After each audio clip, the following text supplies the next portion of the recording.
De retour dans votre émission préférée, Professeur Auto-École. Je vous informe que c'est une émission spéciale et on a le plaisir de recevoir Monsieur Cobenambini Bini Ambroise. Il est moniteur, il est invité sur ce plateau. Madame Diabagate Emma, qui est la présidente du REDSI, c'est le réseau des dynamiques institutrices de Côte d'Ivoire. Monsieur Tebi, qui est chef d'entreprise. Monsieur Soumaoro Mamadou, qui est président de la haute autorité du motocycliste et activités connexes. Sans oublier Monsieur Kofi Beignet, qui est moniteur et formateur aussi. Et si on parlait à présent des klaxons?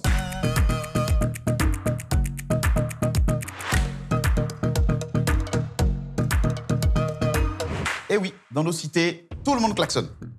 Ça, au moins, vous avez déjà entendu le son des klaxons au moins une fois dans votre vie. Monsieur le Cobenambini Bini Ambroise, le moniteur, est-ce qu'on utilise des klaxons n'importe comment? Bon, klaxonner, déjà, c'est attirer l'attention des autres personnes, des autres usagers.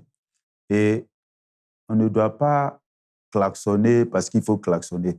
Voilà. Lorsque c'est nécessaire, lorsque on pense qu'on doit attirer, n'est-ce pas, l'attention d'une personne parce que nous sommes dans une zone dangereuse, nous nous apprêtons à traverser une zone dangereuse, on peut attirer l'attention des personnes, des autres conducteurs, n'est-ce pas, en klaxonnant. Alors, M. Tebi, oui. Je suis d'accord avec lui, mais pas tout à fait. Parce qu'aujourd'hui, le klaxon est devenu, si je peux dire, un fonds de commerce. Parce que les chauffeurs de Wawa, par exemple, eux, ils klaxonnent n'importe comment pour chercher les clients. La première commune, Trècheville. Voilà, pam, Adjamé, Abobo, pam. Là, vous ne parlez pas de ça. Oui, tout ça, là, ça fait partie de ce que j'ai dit. Ils le font pour attirer l'attention du client. On ne klaxonne pas dans... Voilà, ceux-là, ils klaxonnent dans le hasard. On ne cherche pas un client en klaxonnant. Non. Non, mais là, on peut dire aussi que c'est leur mode de travail, de fonctionnement. Mais c'est une mauvaise habitude. Madame, est-ce que ça veut dire que sans klaxon, on ne peut pas avoir des clients? Mais bon, on ne peut pas avancer. Il faut dire que lorsqu'on aborde ce sujet, mais ça me fait sourire parce que je fais mon mea culpa, je suis une experte en klaxon. Ah! Voilà, pas plus tard même que ce matin, arrivé à la station, là, la station d'essence, bon, on est garé et puis on veut quand même que le pompier s'oriente pour dire, bon, viens ici, mais il n'y a pas de réaction. Donc, du coup, pour pouvoir attirer l'attention, comme vous le dites, on klaxonne un peu. C'est un peu de colère. Un peu. Voilà, oui. Voilà. Très souvent, lorsqu'on appuie sur le klaxon, c'est attirer l'attention de personne. M. Beignet, le klaxon, il est installé pour quoi? Le klaxon est un moyen un avertisseur sonore qui permet à une personne qui est sur le point de s'engager alors qu'il n'avait pas droit ou n'a pas droit. Le propriétaire de celui ou bien l'usager qui l'utilise, il le fait de manière modérée pour tout juste informer l'autre que sa décision qu'il veut prendre n'est pas appropriée. Et le klaxon peut être utilisé seulement à des moments où cela ne doit pas déranger la population ou bien cela ne doit pas déranger. Voilà. Quand vous appuyez sur le klaxon et qu'en pleine nuit, où les gens sont en train de se reposer, alors vous réveillez tout le monde. Vous alarmez tout le monde et puis vous êtes satisfait à vous seul et les autres ont des problèmes. Donc ça, c'est ce qui fait qu'il y a aussi des lois qui en découlent. Dans la lecture des panneaux, il y a un panneau qui dit « Interdit de klaxonner ». Merci d'avoir parlé des klaxons et de leur utilisation. On va à présent parler des erreurs que vous commettez. Souvent, le non-respect de l'intervalle de sécurité. Et c'est dans votre émission, Professeur Auto-École.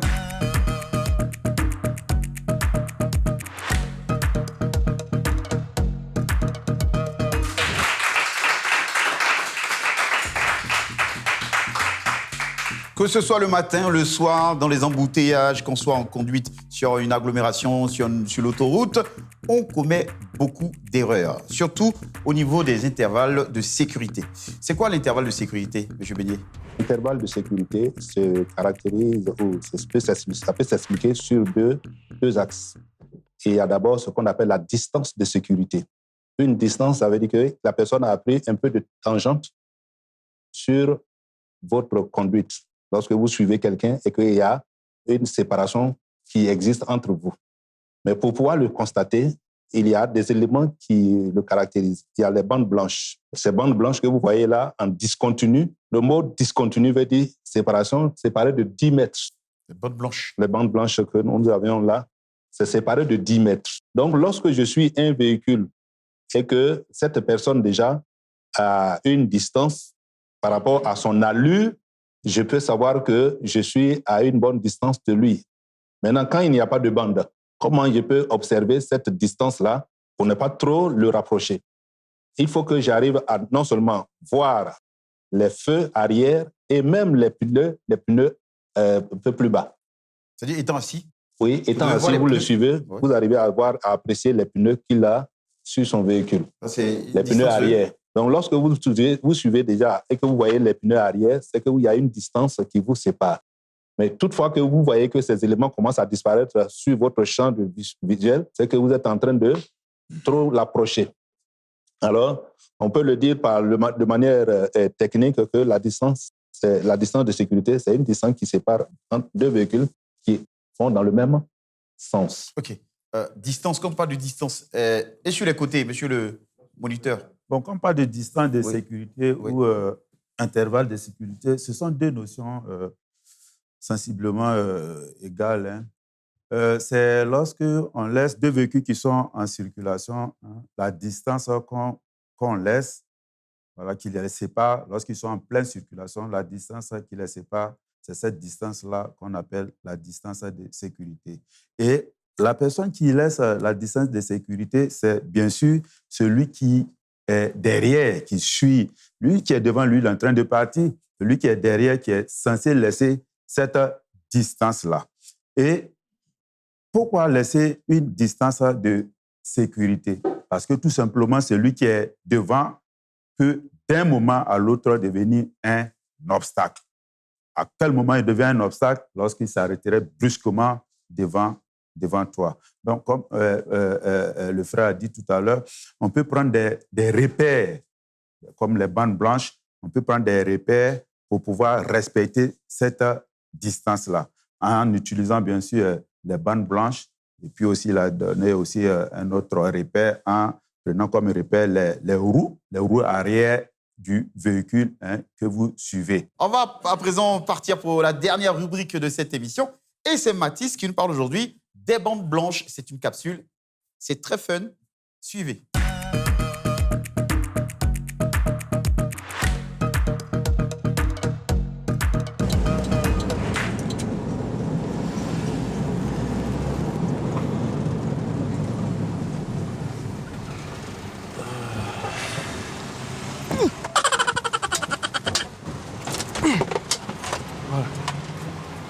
Mais...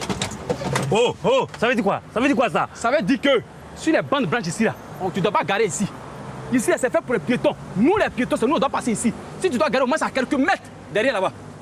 C'est ce que ça veut dire. C'est quoi ces bêtises là? Toi, mes bêtises aussi. Tu te permets de monter sur ma voiture comme ça? Le jour que tu continues de garer sur les bandes blanches, je vais toujours passer sur une vieille caracasse là. Qui est devant moi là-bas? Est-ce qu'il me connaît ce monsieur là? Il passe sur mon véhicule comme ça? Les bandes blanches c'est pour les piétons, les bandes blanches c'est pour les piétons.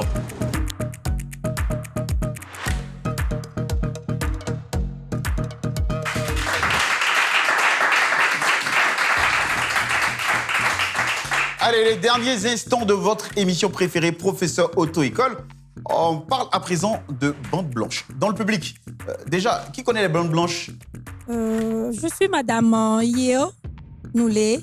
En ville, d'abord, on a tendance à avoir plusieurs bandes blanches. Mais moi, j'ai un souci. Ces bandes blanches-là, je ne connais pas la définition ni l'utilité de ces bandes blanches. Donc, j'aimerais que les experts m'éclaircissent un peu. Je passe au moniteur. Il y a différentes sortes, il y a différentes sortes de bandes blanches. Bon, le nom de bande blanche même, c'est les marquages, parce qu'il y a d'autres couleurs. Souvent, on a la couleur jaune. Voilà. Donc, on parle de marquage. Et les marquages, là, il y a différentes sortes. Ceux qui sont tracés dans le sens de la longueur, on parle de lignes longitudinales. Et dans le sens de la largeur, on parle de lignes transversales. Par exemple, le panneau stop, On a des lignes stop. Les panneaux décédés le passage. On a des lignes décédées le passage. OK? Donc, il y a différentes sortes. Il y a différentes sortes de marquages. Merci, monsieur le moniteur d'auto-école, monsieur Cobenant Bini Ambroise. On est à la fin de notre émission.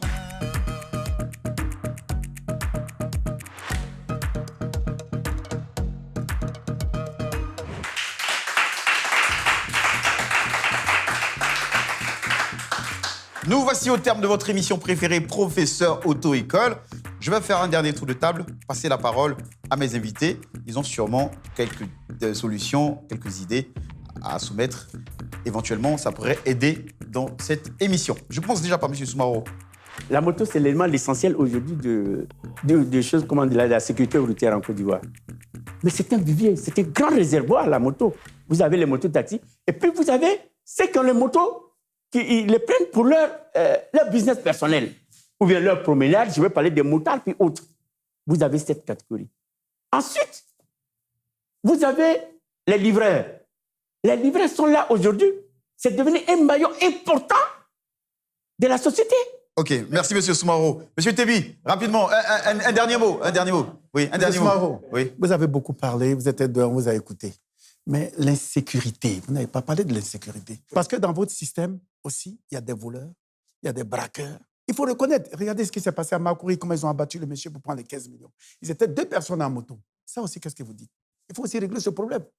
Aujourd'hui, il y a tellement de motos en Côte d'Ivoire qu'on se croirait au Mali, au Burkina. Il faut créer la différence. Nous, on ne veut pas ce genre de... C'est des mobilettes, ce n'est pas des motos. On ne veut pas de mobilettes. Les motos, c'est les gros cylindrés. 50 mètres cubes que vous avez dit, ça, c'est les KTM qu'on les appelle. Les KTM, c'est pas bon pour la sécurité en Côte d'Ivoire. On ne veut pas de ce genre de mobilettes ici. Merci. Allez. Merci, public. Merci à nos invités. L'émission est trop intéressante. On vous donne rendez-vous vendredi prochain pour une autre émission spéciale Professeur Auto-École. C'était Jacques Bauer. Ciao, ciao.